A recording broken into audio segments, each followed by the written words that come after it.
Obesity कोई cosmetic problem नहीं है या कोई हंसने वाली बात नहीं है। ये एक बीमारी है। जिस तरह से कैंसर एक बीमारी है, जिस तरह से डायबिटीज एक बीमारी है, उसी तरह से मोटापा भी एक बीमारी है। आपकी हेल्थ सबसे इम्पोर्टेंट है। आपके पास चाहे दुनिया में कितना भी पैसा क्यों ना हो, यही एक चीज है जो आप खरीद नहीं सकते हैं।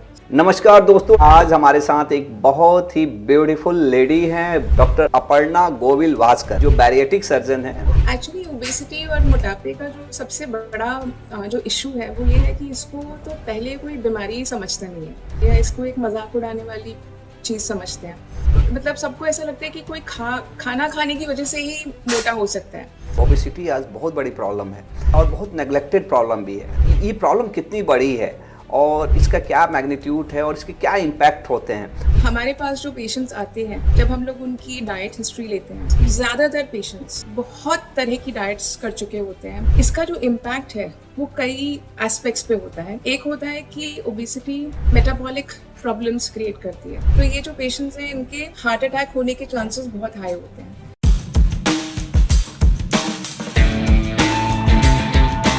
नमस्कार दोस्तों, डॉक्टर रामेश्वर की चैनल पे आपका स्वागत है। आज हमारे साथ एक बहुत ही ब्यूटीफुल लेडी हैं, बहुत ही अच्छे मेरे दोस्त हैं और बहुत ही अच्छे डॉक्टर हैं, डॉक्टर अपर्णा गोविल वास्कर, जो बैरिएट्रिक सर्जन हैं। बैरिएट्रिक सर्जन वो ऐसे सर्जन रहते हैं जिनका शरीर बहुत मोटा हो जाता है और वो चाहते हैं कि ऑपरेशन करके अपना वजन कम करें, वैसे वो लोग हेल्प करते हैं।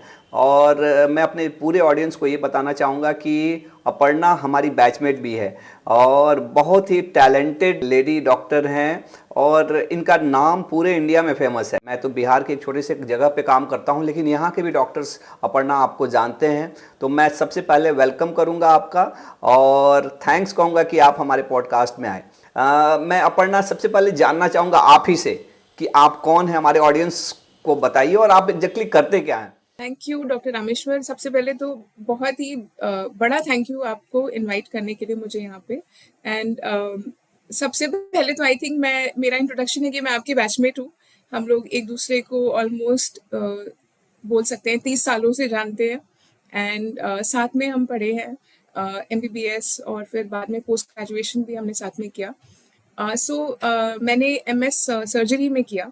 उसके बाद फिर मैंने bariatric surgery as super speciality choose किया और मैं पिछले 18 सालों से बेरियाट्रिक सर्जरी और लैप्रोस्कोपिक सर्जरी प्रैक्टिस कर रही हूँ। मैं मुंबई में हूँ और यहाँ पे कुछ हॉस्पिटल्स में प्रैक्टिस करती हूँ, जैसे कि सैफी हॉस्पिटल और नमा hospital, Apollo hospitals, Apollo spectra hospitals.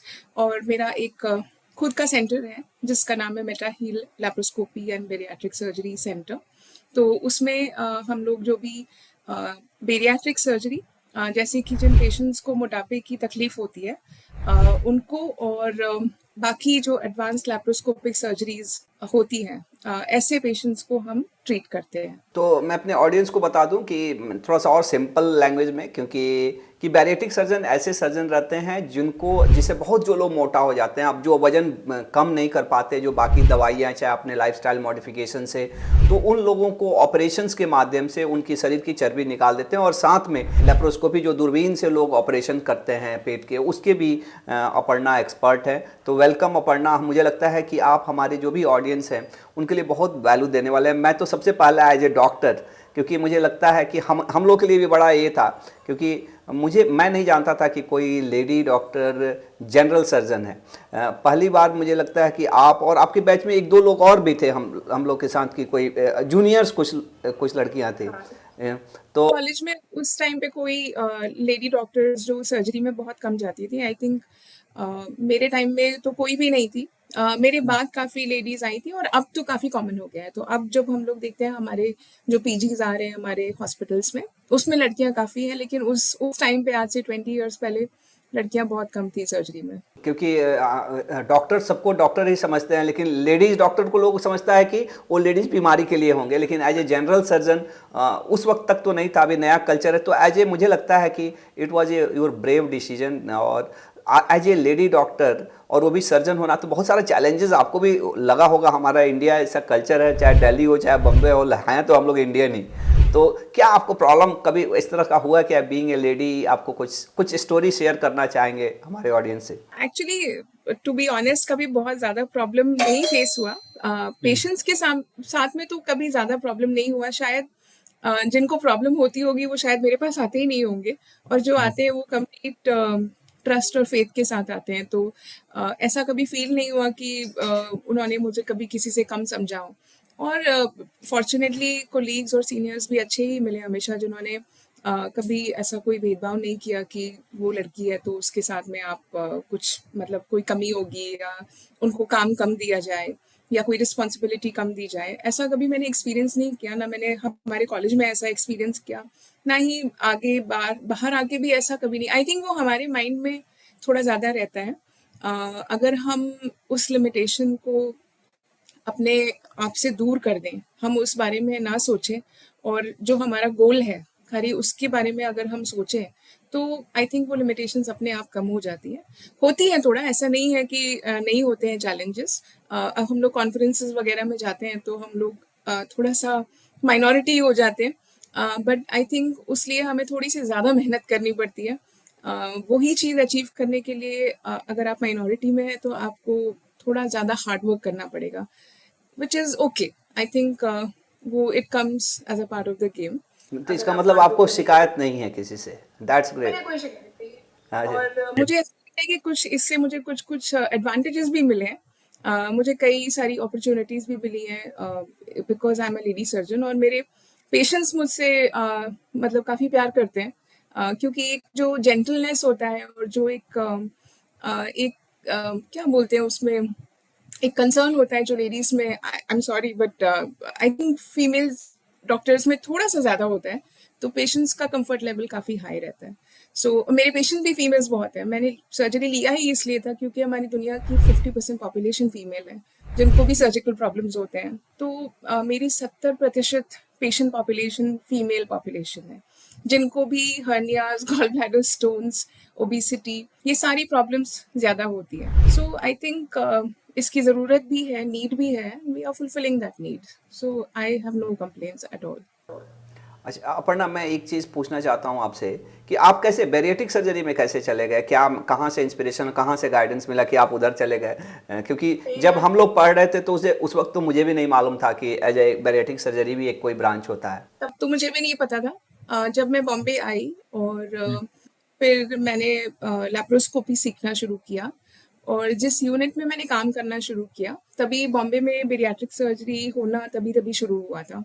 It was just catching up, and fortunately जिस यूनिट में मैंने काम करना शुरू किया डॉक्टर मुफज्जल अकड़ावाला के साथ में, वो बेरियाट्रिक सर्जरी के वन ऑफ द पाइनियर्स थे इंडिया में, और उनका काम बेरियाट्रिक्स में बहुत ज़्यादा था। उनके साथ काम करते करते मुझे भी बहुत इंटरेस्ट आ गया, और एक्चुअली ये बहुत ही इंटरेस्टिंग ब्रांच है, बहुत ग्रेटिफाइंग ब्रांच है, क्योंकि इसमें पेशेंट हमेशा खुश होते हैं, ठीक हो जाते हैं, उनकी लाइफ चेंज हो जाती है, और बहुत लाइफ चेंजिंग एक्सपीरियंसेस होते हैं पेशेंट्स को। तो it is a very happy branch, and मुझे काफ़ी अच्छा लगा।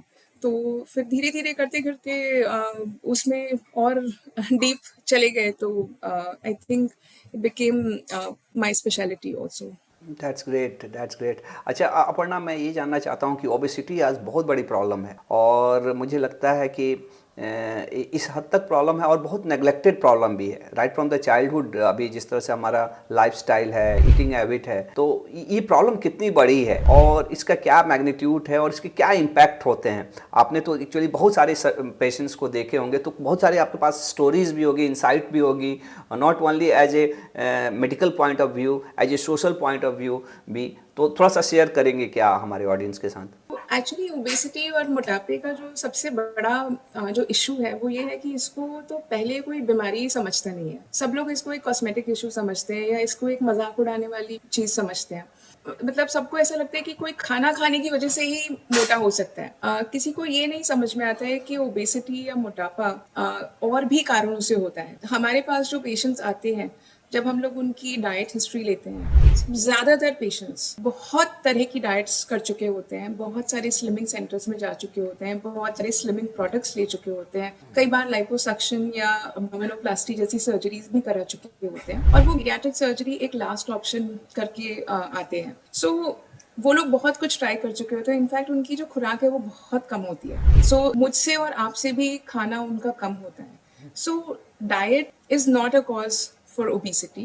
ओबेसिटी के बहुत सारे कारण होते हैं, जिसमें कि genetics, hormonal problems, metabolic issues, body का मेटाबॉलिक रेट और बहुत सारी और कॉजेज होते हैं जिसकी वजह से इंसान का वेट बढ़ने लगता है। अभी लेडीज को अगर आप लोगे तो उनकी लाइफ में तो इतने सारे माइलस्टोन्स होते हैं। जब लेडीज के पीरियड शुरू होते हैं, जब मेनार्की अचीव होती है, तब बहुत सारे, आजकल आप देखोगे हर तीसरी महिला को पीसीओएस की तकलीफ होती है। उसकी वजह से उनका वेट बढ़ने लगता है। आज आप देखोगे तो एज अर्ली एज 8 या 9 साल की उम्र में लड़कियों को पीरियड्स आने शुरू हो जाते हैं। तो पीसीओडी का जो रेट है वो बहुत ज़्यादा बढ़ता जा रहा है। जब प्रेगनेंसीज होती है तभी भी वेट बढ़ने के चांसेस बहुत ज़्यादा होते हैं। जब मेनोपॉज होता है तभी भी वेट बढ़ने के चांसेस बहुत ज़्यादा होते हैं। लेडीज़ अपना ख्याल भी नहीं रख पाती हैं, उनको एक्सरसाइज करने का टाइम नहीं मिल पाता है। लेकिन ब्लेम हमेशा हम पर्सन पे करते हैं कि नहीं, यही कुछ गलत कर रहे होंगे इसलिए इनका वेट बढ़ रहा है, ये खाना ज़्यादा खा रहे होंगे या गलत खा रहे होंगे इसलिए इनका वेट बढ़ रहा है। तो जिस तरह से हम डायबिटीज़ पे या कैंसर पे इतना ध्यान देते हैं या इतनी सिंपैथी देते हैं, ओबेसिटी का हम सिर्फ मजाक उड़ाते हैं। इसका जो इम्पैक्ट है वो कई एस्पेक्ट्स पे होता है। एक होता है कि ओबेसिटी मेटाबॉलिक प्रॉब्लम्स क्रिएट करती है। तो एक चंक होता है कि diabetes, blood pressure, cholesterol related problems, ये सारी चीज़ें बढ़ाती है। तो जैसे जैसे एज बढ़ती है, आप देखेंगे कि पेशेंट हमारे पास आते हैं। अभी मेरे पास, मैंने पिछले हफ्ते में 12 साल की बच्ची देखी है जिसका वेट 150 किलो था। एक 19 साल के बच्चे को ऑपरेट किया जिसका वेट 169 किलो था, सो ऑलमोस्ट 170 किलो। एक पेशेंट है जो वेट कर रहा है जिसका वेट 295 किलो है। ये खाने से नहीं हुआ है, ये एक्चुअली बीमारी है, ये बॉडी टाइप है जो कुछ ना करने से भी इतना वेट बढ़ते जा रहे हैं। और ये यंग पेशेंट्स हैं, किसी का वेट, किसी की एज 12 साल है, किसी की एज 19 साल है, किसी की एज सिर्फ 40 साल है। तो इट इज हाईली अबनॉर्मल कि इस इतनी यंग एज में इतना वेट बढ़ रहा है। सो मेटाबॉलिक प्रॉब्लम्स जैसे कि diabetes, blood pressure, high cholesterol, जिसका डायरेक्ट इम्पैक्ट हार्ट के ऊपर होता है। तो ये जो पेशेंट्स हैं इनके हार्ट अटैक होने के चांसेस बहुत हाई होते हैं। फिर मैकेनिकल प्रॉब्लम्स हैं। आप ऑर्थोपेडिक सर्जन हैं, आप देखते होंगे कि जो हाई वेट के पेशेंट्स आते हैं सबसे पहले उनका नी जॉइंट खराब होता है। नी जॉइंट, बैक मेरे एक। पास बैक एक और नी जॉइंट, तो दो कदम भी नहीं चल पाते हैं, नी की इतनी प्रॉब्लम्स होती है। तो हमारे पास बहुत सारे ऑर्थोपेडिक सर्जन्स पेशेंट्स को भेजते हैं कि नहीं, पहले इनका वेट कम करिए, उसके बाद हम नी रिप्लेसमेंट करेंगे। क्योंकि अगर नी रिप्लेसमेंट कर देंगे और वेट कम नहीं होगा तो नी रिप्लेसमेंट भी फेल हो जाएगा। या बैक प्रॉब्लम है तो जब तक वेट कम नहीं होगा तब तक कंप्रेशन कम ही नहीं होगा। That is one thing. फिर उनका सांस लेने की तकलीफ। ये तो बेसिक है ना, सांस लेना, चलना, सांस ही नहीं ले, बिकॉज ऑफ स्लीप एपनिया।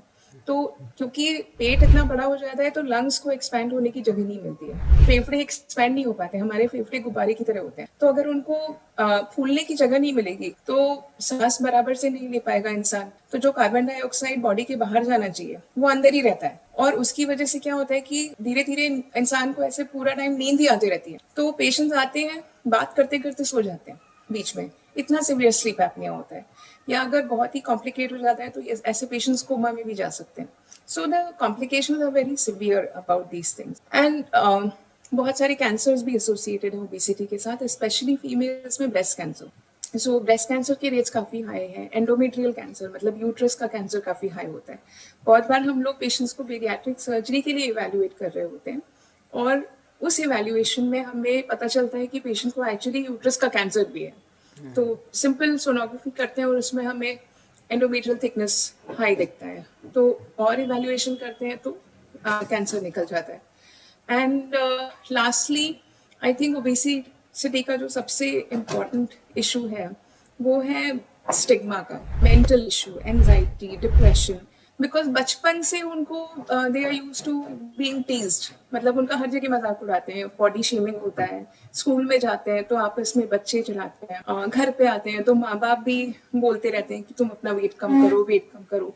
किसी डॉक्टर के पास जाते हैं तो डॉक्टर भी बोलते हैं कि भाई तुम वेट कम करो, लेकिन कोई ये नहीं बताता कि वेट कम कैसे करें। सब लोग सिर्फ एडवाइस देते हैं, right. So are the various issues जो कि हाई वेट के साथ रहते हैं। तो ये अब बहुत ही अच्छा आपने कि क्या प्रॉब्लम होता है ओबेसिटी के कारण से, और एक नया डायमेंशन मुझे भी पता चला कि ओबेसिटी, जैसे मैं ही समझता था कि ओबेसिटी के दो, माने ये लाइफस्टाइल डिजीज़ है, और ये केवल या तो हमारे खान पान में गड़बड़ी के कारण से होता है या फिर हमारी एक्टिविटी उतनी नहीं होने के कारण से होता है। यही दो कारण, मेटाबॉलिक कारण मैं समझता था कि थोड़ा मोड़ा होता होगा, लेकिन ये भी एक बहुत बड़ा कारण है। तो एक्चुअली मैं जान सकता हूँ क्या कि एक तो पहला चीज़ कि हमारे देश में ओबेसिटी की क्या प्रेवलेंस है, कितने लोगों में कितने लोगों को ओबेसिटी है, और दूसरा चीज़ कि जो आपने दो चीज़ें बताए, एक तो कि लाइफस्टाइल के कारण से, यानी कि या तो खाना पीना या फिर एक्सरसाइज एक्टिविटी, और दूसरा आपने बोला मेटाबॉलिक।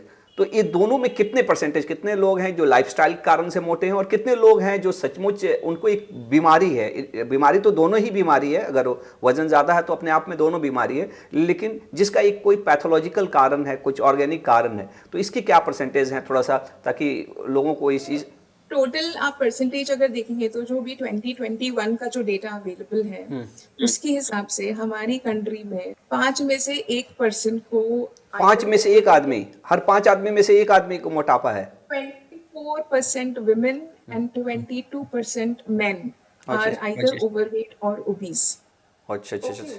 तो such a big problem. Overweight, it is a huge problem जो कि जिसको हम आंख बंद करके बैठे हुए हैं, जिसके बारे में हम अभी शायद हमारी सरकार भी सोच नहीं रही है, because as per the Indian government obesity is not defined as a disease at the moment.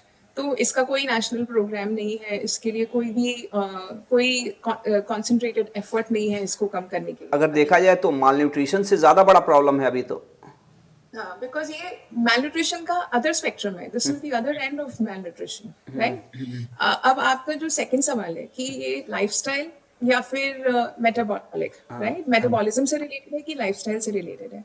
सो आप एक एग्जांपल लीजिए कि आप कितनी रोटी खाते हैं, आप मुझे ये बताइए। मैं 2 से 3 रोटी खाता हूँ। मैंने ब्रेकफास्ट में 2-3 रोटी, और रात को भी 2-3 रोटी खाता हूँ। आप मिठाई खाते हैं? हाँ खाता हूँ। हफ्ते में कितनी बार खा लेते होंगे? मुझे लगता है कि हफ्ते में 3-4 बार तो खा ही लेते हैं। 3-4 बार खा लेते होंगे। तो अगर आपको जेनेटिक प्रोपेंसिटी होती वेट गेन करने की, तो ये हफ्ते 3-4 बार मिठाई खाना, या अगर आप बाय चांस अगर आपका अल्कोहल इंटेक होता, या अगर आप थोड़ी भी कुछ भी और चीजें लेते जिससे कि वेट बढ़ सकता है, तो आपका वेट बढ़ने लगता। बट बिकॉज आप जेनेटिकली प्रोटेक्टेड हैं, आप ब्लेस्ड हैं कि आप ये सब करने के बावजूद भी आपका वेट स्टेबल रहता है, राइट? लेकिन अगर आपकी जगह पे कोई ऐसा पर्सन है जिसको ओबेसिटी की बीमारी है, अगर वो हफ्ते में 3-4 बार स्वीट्स खाने लगेंगे तो उनका वेट बढ़ने लगेगा, right? So that is the difference. So यही लाइफस्टाइल एक पर्सन जो ओबेसिटी के साथ में है उसके लिए अनहेल्दी माना जाएगा, करेक्ट? बिल्कुल सो बिल्कुल आप भी बाहर का खाना तो कभी खाते होंगे, बिल्कुल हफ्ते में 1-2 बार तो हाँ, 1 बार खा ही लेते हैं। खा लेते हैं, राइट? मैं भी खा लेती हूँ, मैं तो 3-4 बार भी खा लेती हूँ, लेकिन मेरा वेट नहीं बढ़ता। क्यों? क्योंकि बीमारी नहीं है, राइट? तो इसका मतलब फिर आप डायरेक्टली इनडायरेक्टली ये कह रहे हैं कि फिर हमारे कुछ करने से ओबेसिटी का कुछ नहीं लेना देना है। नहीं, लाइफस्टाइल इम्पोर्टेंट है, राइट? तो जैसे डायबिटीज किसी को होती है, क्योंकि अगर because for the bigger audience we are talking for the bigger, मैंने आम आदमी को हम ये केवल बोल के छोड़ दें कि भाई सब वो आपके जीन्स में है, सब आपके मेटाबॉलिज्म में है, is it good? No, what I am trying to say is कि आप इसको सोचिए कि सेम चीज आप ओबेसिटी की जगह डायबिटीज पे रिप्लेस कर दीजिए। अगर किसी पर्सन को डायबिटीज है तो हम उनको ये तो नहीं कहेंगे ना कि आप अपनी डायबिटीज को अपने आप ही ट्रीट कर लीजिए। अच्छा हम बात उनको है। बोलेंगे ना कि आप दवाई लीजिए, लेकिन आपको परहेज भी करना है क्योंकि आपको ये बीमारी है, राइट? परहेज करना पड़ेगा, एक्सरसाइज करनी पड़ेगी। सिमिलरली ओबेसिटी पेशेंट को भी परहेज करना पड़ेगा, एक्सरसाइज भी करना पड़ेगा, बट सिर्फ वो काफी नहीं है, सिर्फ उससे काम नहीं बनेगा, उसके अलावा भी कुछ और भी करना पड़ सकता है, डिपेंडिंग की बीमारी कितनी सीवियर है। अगर सिर्फ ओवरवेट है, अगर 5 या 7 किलो ही वजन ज्यादा है जितना आइडियल बॉडी वेट से होना चाहिए, तो आपको सिर्फ लाइफस्टाइल मॉडिफिकेशन, एक्सरसाइज, डाइटिंग से आप वजन कम कर सकते हैं। लेकिन अगर आपका वेट 25 किलो ज्यादा है आपके आइडियल बॉडी वेट से, तो आपको शायद दवाई की जरूरत हो सकती है या किसी और थेरेपी की जरूरत हो सकती है। लेकिन अगर आपका वेट 60 किलो ज्यादा है आपके आइडियल बॉडी वेट से, तब आप थोड़ी थोड़ी ना सिर्फ एक्सरसाइज से अपना वेट कम कर यस सकते हो। यस, मैंने फॉर द ये बिल्कुल आपका मैसेज अभी बिल्कुल क्लियर है कि अगर आप ओवर वेट हैं then you can go for कि आप अपना जीवन शैली में बदलाव करें, आप खान पान में ये करें, थोड़ा सा फिजिकल एक्टिविटी करें। लेकिन अगर आप सचमुच ओबेसिटी में चले गए जहाँ जहाँ गैप बहुत ज़्यादा है तो इस सारी चीज़ें से कोई फ़ायदा होने वाला नहीं है। You have to consult a doctor and you have to go for even medicine और सर्जरी, जो भी ज़रूरत है वो करना पड़ सकता है। ये आप सोचेंगे कि केवल हम खा पी के और एक्सरसाइज करके हम अपनी चीज़ों को अच्छा कर लेंगे, दैट इज़ नॉट गुड। या यस। सिर्फ खुद को इंटरनेट पे सर्च करके कोई डाइट करके आप खुद को सेल्फ ट्रीट नहीं कर सकते हैं। जिस तरह से आप डायबिटीज या कैंसर को अपने आप ट्रीट नहीं कर सकते हैं, उसी तरह से आज आप ओबेसिटी को भी अपने आप ट्रीट नहीं कर सकते हैं। आपको प्रोफेशनल हेल्प लेनी पड़ेगी। यस यस यस, ये बहुत ही अच्छा। एक्चुअली डाइट वगैरह में क्या क्या एक्चुअली क्या क्या ध्यान रखना चाहिए अगर कोई आदमी अगर ओवरवेट होने के लिए प्रोन है, चाहे ओवरवेट है चाहे उसको लगता है कि फैमिली में हिस्ट्री है, लोग मोटे हो जाते हैं, तो खान पान में और जीवन शैली में क्या क्या चेंजेस करने चाहिए, क्योंकि ये चीज़ें ज़्यादा लोगों को इम्पैक्ट करेगी। शायद ये हमारा उनके लिए एक टेक होम मैसेज भी हो सकता है। हम लोग बाकी भी चर्चा करेंगे, लेकिन आपके अनुसार क्या क्या उसमें ध्यान रखना चाहिए खाने पीने में या फिर एक्सरसाइज और लाइफस्टाइल में? तो सभी को देखिए प्रिवेंशन एक सबसे इम्पोर्टेंट चीज होती है। एंड ये सिर्फ ओबेसिटी के लिए नहीं है, ये सारी क्रॉनिक कंडीशंस के लिए कि heart disease, diabetes, blood pressure. तो हमारे चार चीजें हैं जो हमारे कंट्रोल में है, राइट? एक हमारा डाइट है, एक हमारे पास एक्सरसाइज हो गया, थर्ड हो गया स्ट्रेस, एंड लास्ट हो गया sleep. This all four things are important for weight मैंने सही वेट होने के। बिकॉज अगर हम सोचेंगे कि हमारा वेट हम सिर्फ डाइटिंग करके कम कर लेंगे, लेकिन हम सोएंगे सुबह 4 बजे, तो काम नहीं बनेगा, right? Because it is scientifically proven कि हमारी एक सर्केडियन रिदम है, और अगर हम इस सर्केडियन रिदम को नहीं फॉलो करेंगे, there is one author, one book is there regarding this, और उनका कुछ डाइट का कुछ रेसिपी वगैरह भी है। करेक्ट। सो इसमें डाइट में बहुत चीजों में टाइम पे खाना, portion size is important. Caloric count इतना करने की जरूरत नहीं होती है, लेकिन पोर्शन साइज और एक हेल्दी ईटिंग इज इम्पोर्टेंट कि आपकी डाइट में सही मात्रा में फाइबर कंटेंट होना चाहिए, जो अगर हम नॉर्मल लैंग्वेज में ट्रांसलेट करें तो सलाद होना चाहिए, प्रोटीन होना चाहिए। अगर आप नॉन वेजिटेरियन है तो आप चिकन है, एग्स है, ये सकते हैं। अगर आप वेजिटेरियन है तो आप अंकुरित मूंग है, दाल है, स्प्राउट्स है, दही है, इन चीज़ों पे फोकस कर सकते हैं। और जो कार्बोहाइड्रेट कंटेंट है, कार्बोहाइड्रेट्स भी हमारे लिए इम्पोर्टेंट है। तो जब लोग बोलते हैं no carb diet and all that, I think no carbs is not a good thing. हमको कार्बोहाइड्रेट की भी ज़रूरत होती है, पर उसको कम रखना चाहिए। तो आप राइस और रोटी की मात्रा को थोड़ा कम रखिए, मतलब कंट्रोल में रखिए, लेकिन एकदम बंद करने की ज़रूरत नहीं है। And sweets I think is something जो कि स्वीट और फ्राइड फूड का इंटेक बहुत कम करना चाहिए।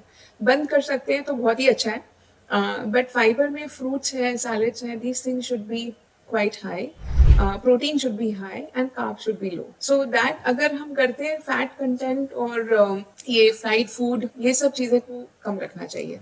सो डाइट में ये रखना चाहिए। एक्सरसाइज जो रिकमेंडेशन है कि आपको कम से कम हफ्ते में 300 मिनट आपका होना चाहिए एक moderate activity.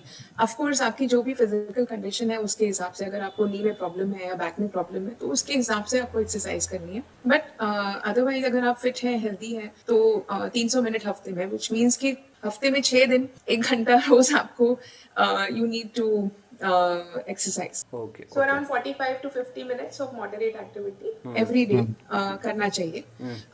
Plus stress, I think सभी की लाइफ में स्ट्रेस काफी हो गया। स्ट्रेस को थोड़ा सा, स्ट्रेस रिलीविंग एक्टिविटीज, तो अगर थोड़ा सा हॉबीज वगैरह पे फोकस कर सकते हैं, या जो भी चीज, जिस भी चीज से स्ट्रेस रिलीव होता है वो थोड़ा सा करना चाहिए। सिर्फ काम में ही नहीं लगे रहना चाहिए, लाइफ भी थोड़ी एंजॉय करनी चाहिए। आई थिंक उससे भी बहुत फर्क पड़ता है, बिकॉज स्ट्रेस जितना बढ़ता है वेट भी उतना ही बढ़ता है। So stress hormones will always lead to increase in weight, so that is very important. And sleep hygiene, आजकल मैं देखती हूँ कि हमारे जितने भी यंगस्टर्स हैं, यंगस्टर्स ही नहीं, इवन ओल्डर पेशेंट्स, जो जीरियाट्रिक पॉपुलेशन है, वो भी फोन में लगे रहते हैं रात रात को। सो गेमिंग, फोन में रील्स देखना, रात को जगे रहना, फिर इंसोम्निया की कंप्लेन करते हैं कि हमें नींद नहीं आती है। तो आप जब तक फ़ोन को खुद से दूर नहीं रखेंगे तब तक आपको नींद नहीं आएगी। सो आपको एक्सरसाइज़ करेंगे तो थकेंगे और टाइम से आप लेट जाएँगे तो शायद आपको नींद भी आ जाएगी। सो आई थिंक 10-11 बजे तक लेट जाना चाहिए, सुबह जल्दी उठने की कोशिश करिए। So these things if you keep in order, I think these are very good for maintaining a healthy weight. Artist भी हैं, बहुत ही अच्छा पेंटिंग करती हैं आप, मैं देखते रहता हूँ। मैंने शुरू से ही हमको लगता है मेडिकल कॉलेज से ही आदत थी स्केचिंग की। आप स्ट्रेस रिलीफ के लिए क्या करते हैं? एक तो आप पेंटिंग करते हैं और कुछ करते हैं क्या स्पेशल? आई थिंक अपने बच्चों के साथ टाइम स्पेंड करना, आई थिंक बच्चों के साथ में तो काफी स्ट्रेस रिलीव हो जाता है। और जिसको जो भी पसंद है, आप मूवीज देख सकते हैं या आप बाहर जा सकते हैं, नेचर में कहीं चले जाइए, या किसी को योगा पसंद है योगा करिए, फ्रेंड्स के साथ टाइम बिताइए। So I think there are so many things. Sports, I think वो भी एक काफी अच्छा तरीका है स्ट्रेस रिलीव करने का। एक्सरसाइज भी हो जाती है, स्ट्रेस भी रिलीव हो जाता है। अच्छा, So, स्लिप का क्या, स्लिप कितना करना चाहिए और कब करना चाहिए? मैंने उसका sleep मेरे सर्कादियन। हिसाब से तो कम से कम 7 घंटे तो होना चाहिए। और मुझे लगता है लास्ट से लास्ट 11 बजे तक तो सो ही जाना चाहिए। तो आप हंस रहे हैं, इसका मतलब आप भी नहीं सोते हैं 11 बजे बिल्कुल तक। बिल्कुल बिल्कुल, मैं भी नहीं सोता हूँ, ये मेरे में भी एक कमी है। अच्छा, एक एक बहुत ही ये है कि इंटरमिटेंट फास्टिंग ये बड़ा ही आया है, तो ये इसका कितना इम्पोर्टेंस है ओवरऑल ओबेसिटी में, चाहे वेट मैनेजमेंट में? सो सी इट डज वर्क। जो लोग अच्छे से करते हैं उनके लिए डेफिनेटली काम करता है। लेकिन इसमें आई थिंक इसको सुपरवाइज करना चाहिए, डाइटिशियन के अंडर करना चाहिए। स्पेशली अगर पेशेंट्स को डायबिटीज़ वगैरह की कोई तकलीफ है तो इसको अपने आप नहीं करना चाहिए। बिकॉज अगर पेशेंट डायबिटिक है या कोई और क्रॉनिक प्रॉब्लम्स हैं या कोई और मेडिकेशंस चल रहे हैं तो फिर इसमें हाइपोग्लाइसीमिया या ये सब प्रॉब्लम्स होने के भी चांसेस होते हैं। तो अदरवाइज काफ़ी लोग इसको करते हैं और सक्सेसफुली करते हैं, तो वेट लॉस भी ठीक होता है। बट किसी भी डाइट को जब हम फॉलो करते हैं, मेन इशू डाइट का नहीं होता है, उस डाइट को लॉन्ग टर्म में मेंटेन करने का होता है। तो जब वो डाइट छूट जाती है तब वेट वापस आ जाता है। तो ऑलवेज यही चीज़ होती है कि कोई भी डाइट हम जिंदगी भर तो नहीं कर सकते। सो जब भी पेशेंट का वेट हाई होता है, पेशेंट डाइट फॉलो करते हैं, कभी वो कीटो डाइट शुरू करते हैं या फिर वो इंटरमिटेंट फास्टिंग शुरू करते हैं या कोई और डाइट शुरू करते हैं। तो जब वो डाइट छूट जाती है, तो जब वो नॉर्मल डाइट पे आ जाते हैं तो फिर वेट वापस से गेन हो जाता है। So that is the issue with most of the diets. अच्छा, ये फास्टिंग का कुछ इम्पोर्टेंस रहता है क्या, कि फास्टिंग से भी वेट मैनेजमेंट में इसका कुछ है क्या, कुछ रिलेवेंस है, इसका कुछ स्टडीज़ है क्या? Means continuous fasting. नहीं नहीं, जो फास्टिंग जिसे हम लोग स्पिरिचुअल फास्टिंग करते हैं, एकादशी, ये उस तरह से लोग फास्टिंग करते हैं ना। Not really. मतलब अगर आप बहुत ज़्यादा फास्टिंग करोगे तो एक्चुअली आपका मेटाबॉलिज्म स्लो हो जाएगा। तो हम लोग जो देखते हैं कि जो पेशेंट्स, कोई कोई पेशेंट्स ऐसे आते हैं जो दिन में एक ही बार खाते हैं या काफ़ी मतलब लंबे लंबे गैप्स देते हैं, तो then actually there is a chance कि आपकी जो बॉडी का मेटाबॉलिज्म है that will slow down in response to less amount of food intake that you are taking. ये बहुत ही अच्छा एक, मैंने एक अभी आपसे बात करते करते ये चीज़ है कि मेटाबॉलिक रेट एक्चुअली बहुत ही नेग्लेक्टेड रहता है। कितना लोग को लगता है कि हम कम खाएंगे तो हमारा वजन कम हो जाएगा, लेकिन एक आपका खाना और एक एक्सरसाइज और इसके बीच में एक और कंपोनेंट है कि मेटाबॉलिक रेट क्या है। और कितना बार तो ये भी लोग बोलते हैं कि जैसे आप जैसे बताया कि फास्टिंग आप कर रहे हैं तो आपका मेटाबॉलिक रेट ही कम हो जाता है। चाहे इंटरमिटेंट फास्टिंग से भी बॉडी ये अंडरस्टैंड कर देता है कि हमारे को इतना ही न्यूट्रिशन मिल रहा है, तो मेटाबॉलिक रेट कम करके वो अपना चीज़ें मेंटेन कर लेता है। बिकॉज आप खुद देखिए कि जब हम लोग कंटिन्यूसली बॉडी की जो एनर्जी इनटेक है उसको जब हम कम करते हैं तो अल्टीमेटली हमारा एनर्जी आउटपुट भी कम हो जाएगा, राइट? तो अभी जो हमारा जो कॉन्सेप्ट है कि हम अगर हमें वेट लॉस करना है तो हमें आउटपुट बढ़ाना है, इनटेक कम करना है, राइट? आप कैलोरिक इनटेक कम करिए, एक्सरसाइज बढ़ाइए, तो आपका वेट लॉस होगा, राइट? पर ये लॉन्ग टर्म में सस्टेन नहीं होता है क्योंकि आप जितना कैलोरीज को कम करते जाएंगे अल्टीमेटली आपको वीकनेस आ जाएगी। आपका जो एनर्जी लेवल है वो डाउन हो जाता है ना, you got a point. So weakness आती है या फिर आपको भूख ज्यादा लगने लगेगी। Either you will start craving for more food या फिर आप वीकनेस इतनी हो जाती है कि आप एक्सरसाइज कर ही नहीं पाते हैं। तो हमारा जो फीडबैक है, कंट्रोल मैकेनिज्म, हाँ हाँ हार्मोन से कंट्रोल्ड है ना वो। हाँ तो हाँ वो जो हमारी जो बॉडी के जो हार्मोन्स है, जो हमारी ब्रेन को सिग्नल देते हैं हाँ कि अब खाना है, अब नहीं खाना है, so that is all controlled by our brain, so that is the gut brain axis हाँ बेसिकली। हाँ हाँ तो जब हम सिर्फ डाइट से करते हैं, तो वो हमारी डाइट क्यों हम छोड़ देते हैं? डाइट हम इसलिए छोड़ते हैं क्योंकि हमारे हार्मोन्स हमारे को टेक ओवर कर लेते हैं। It is not a question of will power. Yes yes yes तो जब हम, इट्स नॉट बिकॉज कि हमारी विल पावर कम है, इट्स जस्ट दैट कि our hormones have taken over. So ये जो फीडबैक कंट्रोल है, ये पेशेंट्स जिनका ओबेसिटी, जिनको बीमारी है, उसमें ये सब डिसबैलेंस हो जाता है, डिसरेगुलेशन हो जाता है। उसकी वजह से कई लोगों को, तो अब आप देखिए, आप अगर 2 समोसे खा लेंगे तो आपका पेट भर जाएगा, पर आप ऐसे भी लोगों को जानते होंगे जो 10-10 समोसे भी खा लेते हैं पर पेट नहीं भरता है उनका। हाँ हाँ दैट इज हाँ बिकॉज उनका जो फीडबैक जा रहा है ब्रेन में, हाँ वो उन डिसरेगुलेटेड हो गया है। उनका दूसरे लेवल पे बैलेंस हो रहा है और रेगुलेट दूसरे करेक्ट, लेवल पे हो रहा है।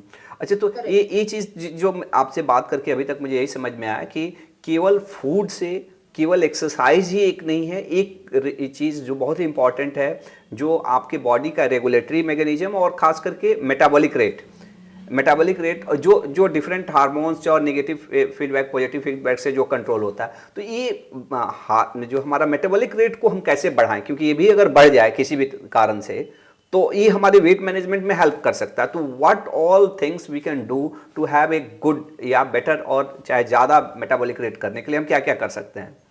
तो मेटाबॉलिक रेट आप बढ़ा सकते हैं आपके मसल मास को इंक्रीज करके, राइट? हाँ सो मसल मास आप कैसे इंक्रीज करोगे? आप वर्कआउट करके ही इंक्रीज कर सकते हो। अच्छा अच्छा अच्छा हाँ ओके, हाँ हाँ तो जब आप एक्सरसाइज करोगे और आपका फैट फ्री मास जब बढ़ेगा, जब आपका फैट परसेंटेज कम होगा और आपका मसल मास बढ़ेगा, तो आपका मेटाबॉलिक रेट बढ़ेगा बॉडी का।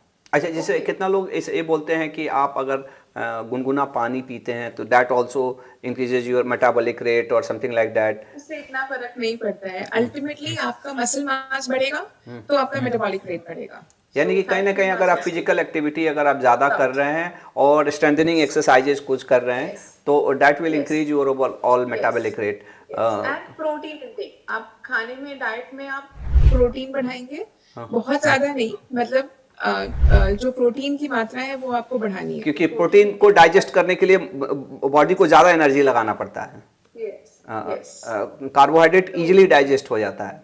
यस, और कार्बो, और हमारी जो डाइट है, इंडियन डाइट, तो हम लोग मेनली राइस और व्हीट ईटर्स हैं, तो हमारी डाइट एक्चुअली कार्बोहाइड्रेट रिच है, राइट? हमें एक्चुअली प्रोटीन बढ़ाने के लिए एक्टिवली सोच के खाना बनाना पड़ता है कि भाई प्रोटीन ज्यादा रखना है, नहीं तो हमारे खाने में कार्बोहाइड्रेट ही ज्यादा है ना, तो बाय हर एक बाय चीज। डिफॉल्ट वी ऑल इंडियंस को कार्बोहाइड्रेट मोर, माने हम लोग यस, कार्बोहाइड्रेट ही खाते हैं, लेकिन अगर हमको ज्यादा प्रोटीन अगर अपने खाने की मात्रा में बढ़ाना है तो we have to do a conscious efforts कि यस। भाई कि हमको प्रोटीन अपने खाने में डालना। तो आप एज ए कुकिंग, क्योंकि आप मदर भी हैं, शायद कभी कभी बनाती भी होंगी मुझे लगता है खाना, तो आप क्या प्रिकॉशंस रखते हैं कि जिससे आपके फैमिली में प्रोटीन, क्योंकि हमारे हर इंडियंस मुझे लगता है कि almost 90% Indians who are not very conscious about their food, उनका प्रोटीन इंटेक कम रहता है। तो आप क्या करते हैं कि जिससे आपके फैमिली में सभी लोगों को प्रोटीन अच्छा मिल जाए? तो बहुत बेसिक चीज है, सिंपल दाल। अच्छा, दाल। दाल तो रोज ही रहती है खाने में। हाँ दही दाल होती दाल है, बच्चा लोग नहीं खाता तो पिटाई भी करती होंगी।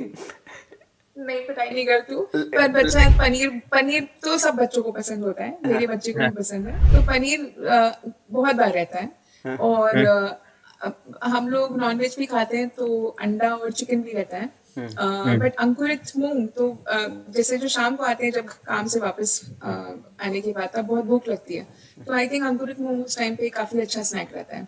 इंस्टेड ऑफ कि हम वो चूड़ा या चिप्स और ये सब खाएं, उसकी जगह अगर उसका सलाद बना के खा लिया जाए, तो आई थिंक आपको प्रोटीन भी मिलेगा और आपका पेट भी भर जाएगा और हेल्दी भी रहेगा। तो वो एक चीज आप कर सकते हैं। चीले बना सकते हैं, तो दाल के चीले बहुत, हाँ, ब्रेकफास्ट में। हाँ हाँ सो हम लोग पेशेंट्स को भी बताते हैं कि आप लोग दाल का चीला बनाया जा सकता है।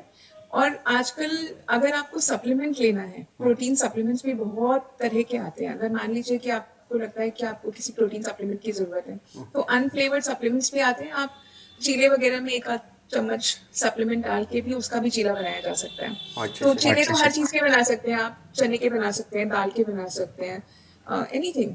और आपकी जो लेग्यूम्स है, राजमा है, छोले हैं, हाँ ये हाँ। सब चीज़ों में प्रोटीन का कंटेंट अच्छा होता है। सो घर की बहुत सारी चीज़ें हैं जिसमें ये चीज़ें आप तो कई तरीकों से बनाई जा सकती हैं। तो आप रेकमेंड माने करते हैं कि प्रोटीन सप्लीमेंट्स भी लेना चाहिए सबको? हम लोग हमारी पेशेंट्स को रेकमेंड करते हैं क्योंकि सर्जरी होती है एक्चुअली बेरियाट्रिक सर्जरी, बिकॉज उनकी इनटेक काफ़ी कम होती है, उनका जो खुराक होता है वो बहुत कम हो जाती है, तो उसमें फिर सप्लीमेंट लेना पड़ता है। बट नॉर्मली जो पेशेंट्स जिनकी सर्जरी नहीं हुई है उनको प्रोटीन सप्लीमेंट की इतनी ज़रूरत नहीं है अनलेस कि वो जिम जा रहे हो। यस तो सर। जिम अगर जाते हैं तो फिर ठीक है सप्लीमेंट ले सकते हैं, बट अदरवाइज नॉर्मल दाल है, नॉर्मल स्प्राउट्स हैं, पनीर है, दूध है, दही है, अगर ये चीज़ें भी पेशेंट मतलब लोग खा रहे हैं तो फिर आई थिंक हो जाता है। ब्यूटीफुल अपर्णा, आपने तो बहुत ही अच्छा जानकारी दिया। अच्छा ये बताइए अपर्णा, तो आपके पास तो आप तो सर्जन हैं जो मोटापे का सर्जरी करते हैं, तो कौन से मरीज को सर्जरी करने की ज़रूरत पड़ती है और उसके लिए क्या रिक्विजिशन रहता है, कौन से मरीज को नहीं कराना चाहिए, उस और उससे क्या बेनिफिट होता है, उसके लाइफ में क्या इम्पैक्ट होता है, और कोई आपके पास ब्यूटीफुल स्टोरी हो कोई पेशेंट्स का जिसके लाइफ में ट्रांसफॉर्मेशन हुआ हो, आपको नाम नहीं बताना, जस्ट टेल कि क्या उसके पहले की कंडीशन थी, तो इससे बहुत सारे लोगों को मैंने हमको लगता है इंसाइट मिलेगा। बेसिकली जो पेशेंट्स का बॉडी मास इंडेक्स से हम लोग डिसाइड करते हैं, जो हमारी गाइडलाइंस है बेसिकली, बॉडी मास इंडेक्स एक फॉर्मूला होता है जिसमें बेसिकली हम लोग वेट वेट और इन केज हाइट को, हाँ कैलकुलेट करते हैं, हाँ। Weight in KG by height in metre square. तो अगर बॉडी मास इंडेक्स 35 के ऊपर है तो पेशेंट एलिजिबल है बेरियाट्रिक सर्जरी के लिए।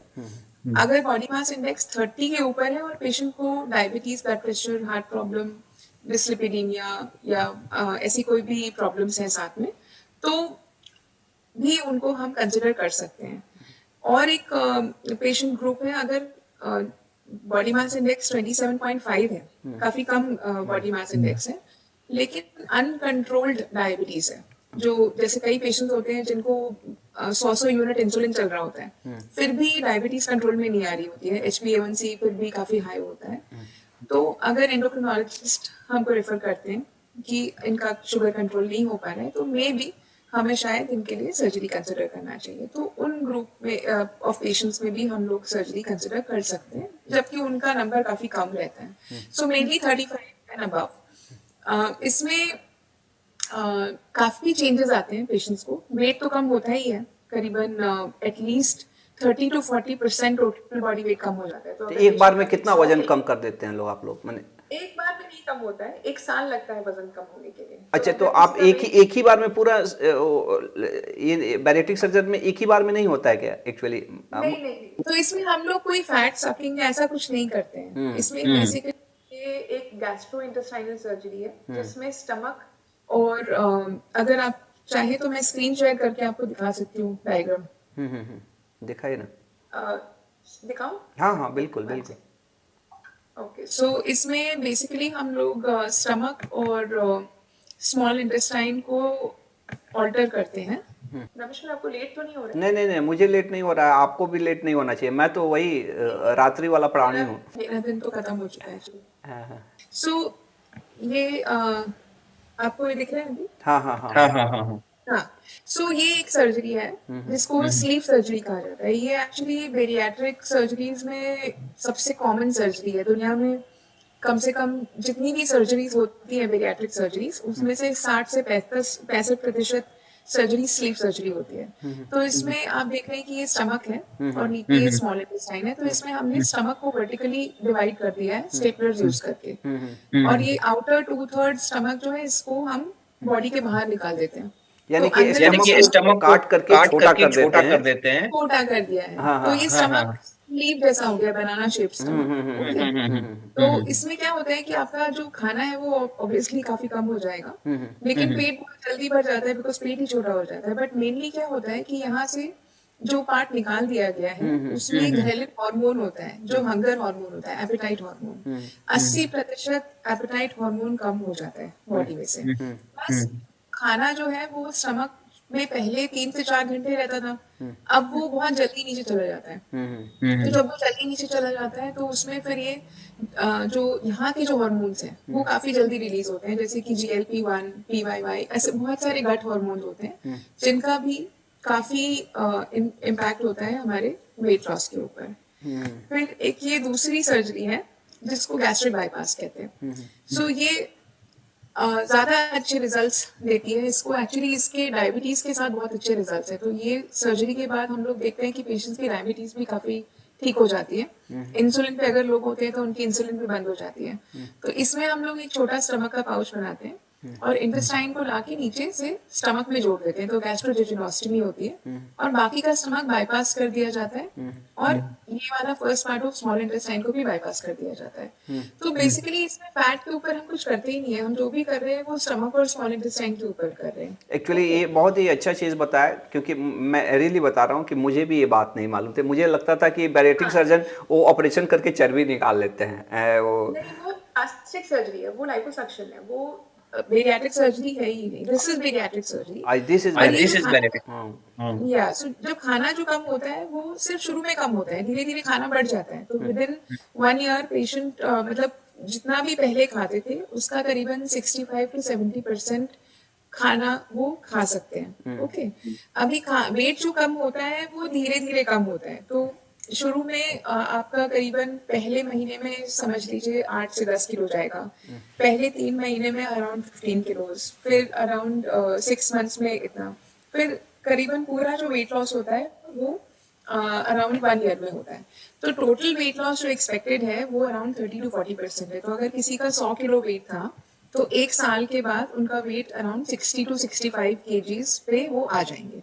ओके, तो इस तरह से उनका वजन कम होता है। अगर किसी का 200 किलो वेट है तो एक्सपेक्टेड वेट लॉस होगा करीबन 80-90 किलो, तो अराउंड 110-115 किलो तक उनका वेट जो है वो आ जाएगा।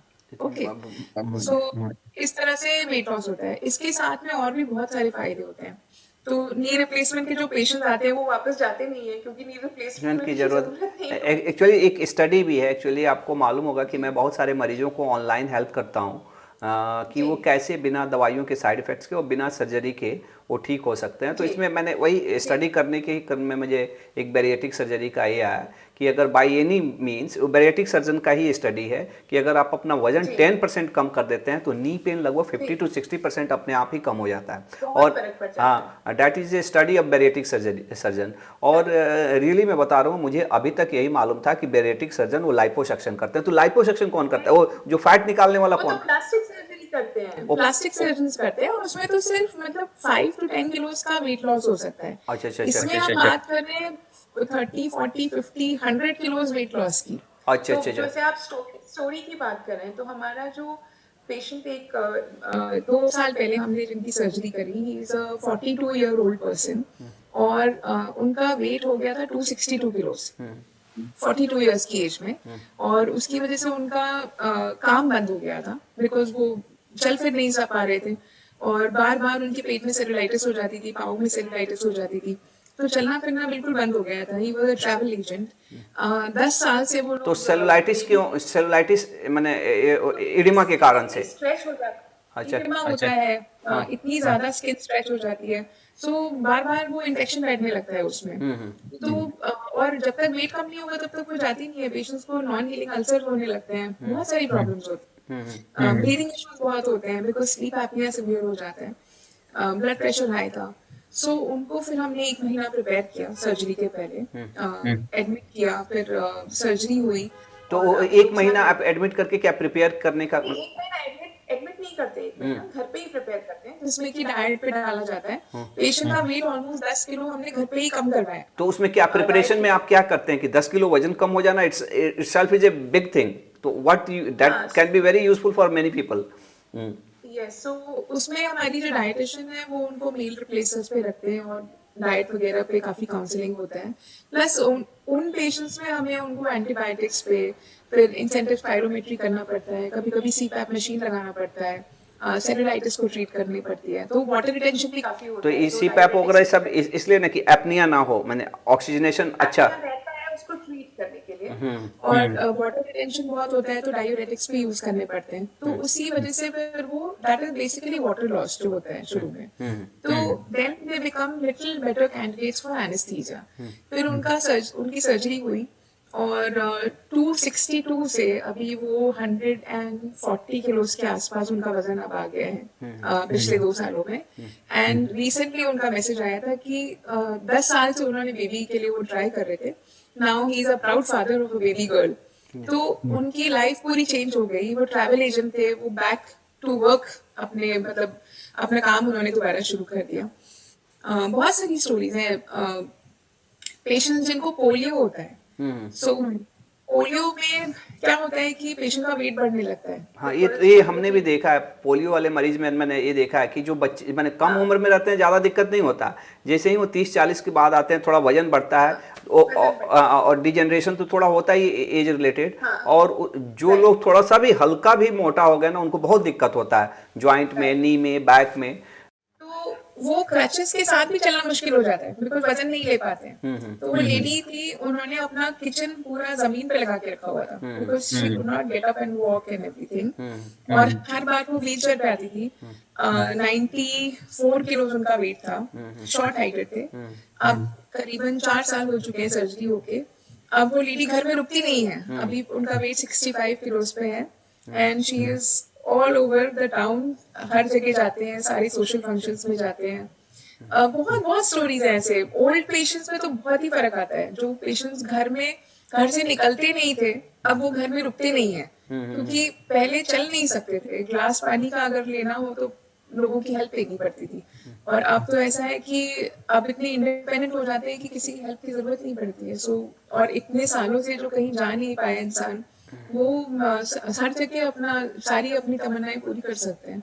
तो पूरी लाइफ चेंज हो जाती है। बहुत तो ये मैंने इनफर्टिलिटी के भी बहुत मैंने बहुत इनफर्टिलिटी में भी बहुत होता है, बिकॉज इसमें कई बार क्या होता है कि कोई और कारण नहीं होता है, तो सारे टेस्ट हो जाते हैं एंड कोई और अबनॉर्मैलिटी नहीं होती है सिवाय वेट के।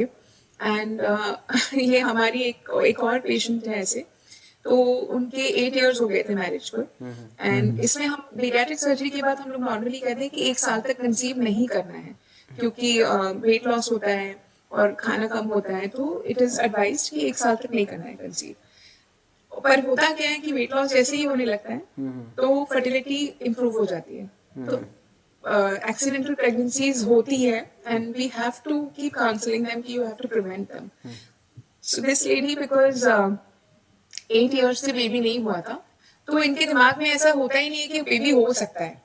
तो वो विद इन 2 मंथ्स वो प्रेग्नेंट हो गई आफ्टर सर्जरी।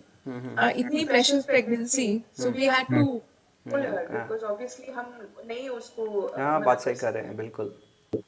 एंड एक बेबी हुआ, बेबी डिलीवरी हुई, within 1 month she was pregnant again and she had the second baby. So अभी उनके 2 डॉटर्स हैं। वैसे बहुत बहुत लेडीज हैं। एक्चुअली हम लोग पब्लिश करने वाले हैं हमारी जितनी प्रेगनेंसीज हैं, कम से कम आई थिंक 30-35 लेडीज हैं जिनकी प्रेगनेंसीज हो गई हैं after surgery. That's great, that's great story. अच्छा, एक चीज़ और भी, जैसे हम लोग जब पढ़ते थे ना तो ये पीसीओडी इतना प्रॉब्लम नहीं था। मैंने अभी क्या मालूम क्या हाइप है कि क्या है कि सच्चाई है, I do not know because that's not related to our subject. लेकिन अभी बहुत सारे हम लोग के रिलेशन में भी सुनते हैं कि उनको बच्चा नहीं हो रहा है, रीज़न ये है पीसीओडी आया हुआ है। ये तो एक्चुअली क्या है, और सचमुच इसके जो प्रिवलेंस हैं, चाहे इसके अभी चेंजेस हुए हैं क्या, और हुए हैं तो क्यों हुए हैं, और इसमें ओबेसिटी का क्या कितना ये है So I think obesity और PCOD काफी इंटरलिंक्ड है, एंड आई थिंक आपको एक डॉक्टर तेजल के साथ भी प्रॉब्ली एक पॉडकास्ट करना चाहिए। हाँ बिल्कुल She will be the better person to guide you on this, but because वो PCOD की स्पेशलिस्ट है। So but obesity definitely has a role to play, and childhood obesity बहुत ज़्यादा important है, because अभी हम लोग जो देख रहे हैं कि टीनेज ओबेसिटी बहुत तेजी से बढ़ रही है। तो इसका एक्चुअल कारण क्या है ये हमें भी पता नहीं है कि इतना ज्यादा क्यों इंक्रीज हो रहा है, वेट गेन इतना ज्यादा क्यों हो रहा है। Is it only because of external environment की जो जंक फूड और stress levels and lack of exercise, lack of physical activity, बच्चों के ऊपर जो इतना ज्यादा लोड है पढ़ाई का, उसकी वजह से ही हो रहा है कि is it something else which is happening? We don't know, but it is real. Definitely PCOD का incidence बढ़ गया है, वन मोर थिंग इज कि डिटेक्शन भी ज़्यादा हो रहा है, इमेजिंग भी ज़्यादा हो रही है, तो पहले इतना नहीं होता था। आजकल तो अल्ट्रासाउंड सबका होता है तो इजीली डिटेक्ट भी हो जाता है। So I think that would be another factor कि detection is more, but definitely incidence has increased of PCOD. अच्छा, तो अगर ओबेसिटी को आप ट्रीट कर दें तो क्या पीसीओडी में बेनिफिट होता है क्या? इम्प्रूव होता है, बहुत इम्प्रूव होता है। So when we treat obesity we treat many other diseases, diabetes, blood pressure, high cholesterol, heart disease की रिस्क कम हो जाती है, कैंसर की रिस्क कम हो जाती है, ओवरऑल लाइफ स्पैन बढ़ जाता है, जॉइंट प्रॉब्लम्स कम हो जाते हैं, पीसीओडी कम हो जाता है, इनफर्टिलिटी कम हो जाती है, गाउट कम हो जाता है। So there are many things, sleep apnoea चला जाता है। तो जो लोग सीपैप मशीन्स यूज करते हैं, महीने भर के अंदर उनका सीपैप चला जाता है। सो काफी सारी, मतलब इंसुलिन इतने इतने साल यूज कर रहे होते हैं, इंसुलिन बंद हो जाती है, बहुत सारे इम्प्रूवमेंट्स आते हैं। That's great. ये बहुत ही लंबा थोड़ा सा चल रहा है, मुझे लग रहा है कि मुझे ही मज़ा आ रहा है, मुझे ही कुछ सीखने को मिल रहा है। मुझे अगर इफ़ यू आर ओके मैं इसको बंद भी कर सकता हूँ, लेकिन मैं चाहता हूँ कि बात करना, और मुझे लगता है कि आपसे बहुत सारा हमारे ऑडियंस को भी बहुत सारा इंसाइट मिलेगा, क्योंकि that is very precious things what you are sharing. एक चीज़ कि अभी मेडिसिन का भी बहुत सारे मेडिसिन, ओजम्पिक, कौन कौन सा मेडिसिन की बातें हो रही हैं। What is the role of medicine in overall? मोटापा में दवाई का कितना योगदान है और क्या रोल है और कहाँ पे यूज़ करना चाहिए? So I think medicines have come very late. We have been waiting for them for last so many years. और बहुत ज़्यादा ज़रूरत है medicines की. And I think बहुत बड़ा रोल होगा medicines का इस obesity epidemic को कंट्रोल करने के लिए, क्योंकि हमारी कंट्री में तो फिर भी काफ़ी कम इंसिडेंस है, पर अगर आप वेस्टर्न कंट्रीज में देखेंगे, यूएस में देखेंगे, यूके में देखेंगे, मिडिल ईस्ट में देखेंगे, तो ओबेसिटी का रेट बहुत ज्यादा है। हम यहाँ पे बात करते हैं 20 to 24% ओवरवेट एंड ओबेसिटी, वहाँ पे 35% is only obesity. So they have very high incidence of obesity, and हम हर एक की पीडियाट्रिक सर्जरी नहीं कर सकते हैं, right? Need medications for tackling these patients. So medications are definitely needed. अब तो ऐसी हालत है कि medications बना नहीं पा रही है companies, they are out of stock, supply नहीं कर पा रहे हैं। ये तो बहुत ही महंगा सुना है कि ओजेम्पिक वगैरह, ये सब बहुत, this is very costly medicine. अभी महंगा है, लेकिन अभी 1-2 साल में हमारी इंडियन कंपनीज के भी प्रोडक्ट्स आ जाएंगे which will be less costly, and I think जैसे जैसे अभी क्योंकि नया है इसलिए महंगा है, टाइम जैसे जैसे बीतेगा वी आर एक्सपेक्टिंग कि कॉस्ट कम हो जाए। तो यानी कि आप लोग भी अभी मेडिसिन कुछ यूज नहीं करते हैं अपने पैसे? अभी हमारे पास अवेलेबिलिटी है ही नहीं ना, इंडिया में अवेलेबल नहीं है, ओजेम्पिक भी अवेलेबल नहीं है, मोंजारो अप्रूव हुआ है लेकिन अभी 2025 में लॉन्च होगा, सो अभी तक लॉन्च हुआ ही नहीं है। अच्छा, मेटफॉर्मिन वगैरह का भी रोल रहता है क्या वेट में? मेटफॉर्मिन यूज करते थे पहले, थोड़ा बहुत वेट लॉस होता था, but not like these drugs. In drugs से, ओजेम्पिक से अराउंड से 10 to 15% total body weight loss. तो अगर 100 किलो किसी का वजन है तो around 10 to 15 kilos weight loss हो सकता है। और मोंजारो जो है टिर्जिपेटाइड, दे आर सेइंग कि 20 to 22% वेट लॉस हो सकता है। तो अगर किसी का 100 किलो वजन है तो उसका 80 किलोज पे आ सकता है, which is huge. ये बॉलीवुड का एक डायरेक्टर नहीं है जो यंग, जो क्या नाम है उसका? हाँ, नहीं सकते नाम लेके, मैंने कहा किसी का नाम लेके बोल नहीं सकते। अच्छा अच्छा अच्छा, हाँ हाँ हाँ, हम ऑडियंस कैन अंडरस्टैंड। तो they people use to have this drugs, I think. We don't know, किसी ने डिक्लेयर नहीं किया है कि उन्होंने कोई ड्रग्स लिए। मैंने सोशल मीडिया पे बहुत सारा, हाँ, हॉलीवुड में बहुत सारे लोगों ने लिए हैं, even Elon Musk, Oprah Winfrey, वो तो उन्होंने ओपनली डिक्लेयर भी किया हुआ है कि उन्होंने ये सारे ड्रग्स लिए और उनको फायदा भी हुआ है। इनफैक्ट ओपरा विनफ्रे की तो बेरियाट्रिक सर्जरी भी हुई है, फिर उनका वेट बढ़ गया था, उसके बाद उन्होंने ये मेडिकेशंस लिए और उनका वेट अभी काफ़ी कंट्रोल में है। सो ड्रग्स आर इम्पॉर्टेंट, पर ड्रग्स के भी साइड इफ़ेक्ट्स हैं, ऐसा नहीं है कि हर कोई टॉलरेट कर पाता है। अभी भी कुछ लोग यहाँ पे दुबई वगैरह से लेके आते हैं and they come to us for guidance.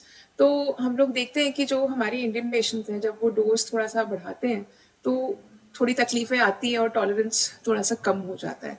सो थोड़ा इसमें अभी थोड़ा सा टाइम लगेगा ज़रूर, but definitely it's a positive thing to have medications for treatment of obesity. One thing I want to ask, कितना कॉस्ट पड़ता है, आपको आइडिया होगा क्योंकि आप उस फील्ड में। फर्स्ट हाँ, so अगर आप इंडियन अभी जो इंडियन पर्सपेक्टिव से आप देखोगे तो अगर सेमाग्लोटाइड जो कि वीगोवी या ओजेम्पिक है, I think Wegovy injection around 32,000 approximately, Ozempic is around 20,000 और सो पर मंथ, अच्छा and Mounjaro injection would be anything between 50 to 60,000 per month. This is approximately. और कितना But दिन this लेना is पड़ता not है?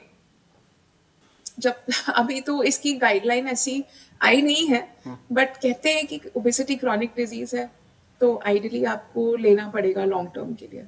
So we don't know. अभी तो ऐसा है कि जब तक आपका टारगेट वेट पे आप पहुंच जाए तो तब तक तो लेना ही पड़ेगा. सो एटलीस्ट 5-6 महीने तो कम से कम लेना पड़ेगा. उसके बाद फिर वी विल हैव टू सी, क्योंकि लॉन्ग टर्म अभी हमको पता नहीं है, दवाइयाँ नहीं है, सो वी डोंट नो. अच्छा, one more thing that I want to ask, because बहुत लोग के मन में आएगा, जो हम लोग बैरिएटिक सर्जरी जो करते हैं, आप जो करते हैं गैस्ट्रिक बाईपास सर्जरी या दूसरा एक स्लीप सर्जरी करते हैं, तो उसके कितने कॉस्ट आते हैं approximately in decent hospital in Mumbai और in your setup? So see, it would cost, say, I think from 2.75 lakhs onwards, and it is now covered in insurance. So cashless insurance में भी covered होता है. अगर आपका insurance में आप criteria में फिट हो रहे हैं, सो इंश्योरेंस का जो क्राइटेरिया है उसके हिसाब से आपका BMI 40 के ऊपर होना चाहिए. और अगर आपको डायबिटीज है या आपको और कोई बीमारी है तो 35 के ऊपर भी आपको इंश्योरेंस मिल सकता है. प्लस आपकी जो भी पॉलिसी का वेटिंग पीरियड है वो कंप्लीट होना चाहिए, बिकॉज ये प्री एग्जिस्टिंग डिजीज में आता है. मैंने तो ये मैंने 2 साल मिनिमम होना चाहिए आपके. दो से थोड़ा ज्यादा रखते हैं ओबेसिटी के लिए, 3 to 4 years होता है. सो वो अलग अलग होता है, कॉर्पोरेट पॉलिसीज का अलग होता है, पर्सनल पॉलिसीज का अलग होता है, तो it varies from policy to policy. बहुत ही अच्छा. मुझे लगता है कि मैं भी नया नया पॉडकास्ट कर रहा हूँ, but I think that can be going to be one of the best podcast मुझे लगता है, और that can give a great values to the audience. और मुझे लगता है कि हर इंडियंस को ये जो हम लोगों की कन्वर्सेशन है उस सुनना चाहिए, क्योंकि 5 में से एक आदमी को इसकी ज़रूरत है. What message you want to give to the society, और जो लोग जो सचमुच थोड़ा सा वज़न ज़्यादा है उनको, या फिर सोसाइटी को ओवरऑल क्या मैसेज देना चाहेंगे आप, क्योंकि you are expert and you are doing very great work. आपको मैं हमेशा देखते रहता हूँ नेशनली इंटरनेशनली. आप even being private practice you are doing so much academic work. आपके कितने पब्लिकेशन हो गए पढ़ना? मैंने गिने नहीं है, पर आई थिंक पता नहीं, अब शायद 30-40 हो गया है. बाप रे बाप. Great. We are proud of you. You are gem of our, मैंने I think our batch. One of the you are really a dynamic lady. तो ये बताइए क्या मैसेज देंगे ये जो लोग हमारे ऑडियंस जो सुन रहे हैं ओबेसिटी के बारे में, मोटापा के बारे में, उनको क्या सलाह देंगे, क्या उनको राय देंगे, आपकी क्या, क्योंकि आपकी बातें बहुत इंपॉर्टेंट होंगी उनके लिए. सो आई थिंक मेरा मैसेज सबसे पहले ये रहेगा कि हर एक इंसान को अपने लाइफस्टाइल पे ध्यान रखना चाहिए. आपकी हेल्थ सबसे इम्पोर्टेंट है. आपके पास चाहे दुनिया में कितना भी पैसा क्यों ना हो, यही एक चीज़ है जो आप खरीद नहीं सकते हैं. सो इसको प्लीज़ बहुत संभाल के रखिए, क्योंकि एक बार आपने हेल्थ खो दी तो आपको वापस नहीं मिलेगी.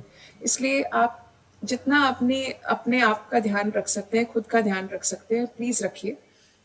बाकी चीज़ें आप फिर से कमा सकते हैं, पैसा कमा सकते हैं, रेपुटेशन कमा सकते हैं, और सब कुछ कर सकते हैं, but health is very important. Second thing is कि अपनी डाइट और लाइफस्टाइल पे प्लीज़ ध्यान रखिए.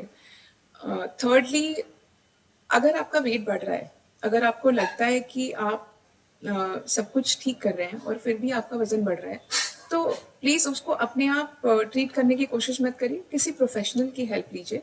कोई भी क्वालिफाइड डाइटिशियन या वेट लॉस क्लिनिक, आजकल बेरियाट्रिक क्लिनिक्स हैं, एंडोक्राइनोलॉजिस्ट हैं, या किसी भी डॉक्टर को, फैमिली फिजिशियन को भी आप दिखा सकते हैं, तो आपको सही तरीके से गाइड कर सकते हैं. तो उनके पास आप जाइए, उनकी गाइडेंस लीजिए.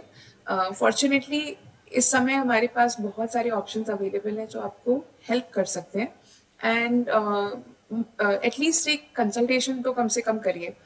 एंड जनरल पब्लिक के लिए आई थिंक अपना एटीट्यूड बदलिए। ओबेसिटी कोई कॉस्मेटिक प्रॉब्लम नहीं है या कोई हंसने वाली बात नहीं है। ये एक बीमारी है, जिस तरह से कैंसर एक बीमारी है, जिस तरह से डायबिटीज़ एक बीमारी है, उसी तरह से मोटापा भी एक बीमारी है। इसको भी उसी सीरियसनेस से देखना चाहिए, क्योंकि ये भी एक जानलेवा बीमारी है और इससे लोगों की जान जाती है। और क्योंकि लोग दूसरों पे हंसते हैं, इसलिए कई बार ये पेशेंट्स हॉस्पिटल तक भी आते नहीं हैं, क्योंकि सिर्फ ये सोच के कि लोग क्या सोचेंगे। तो आई थिंक इस चीज़ को हमें बदलना चाहिए कि हमें उन लोगों के लिए सिंपैथी काफ़ी रखनी चाहिए और उनको मदद करनी चाहिए। We should help them to get treated. तो आपके फैमिली मेम्बर्स हों या आपके फ्रेंड्स हों, तो उनको प्लीज़ सपोर्ट करिए और उनकी मदद करिए। थैंक यू अपर्णा, बहुत ही अच्छा, बहुत ही अच्छा, रियली बहुत मुझे भी अच्छा लगा।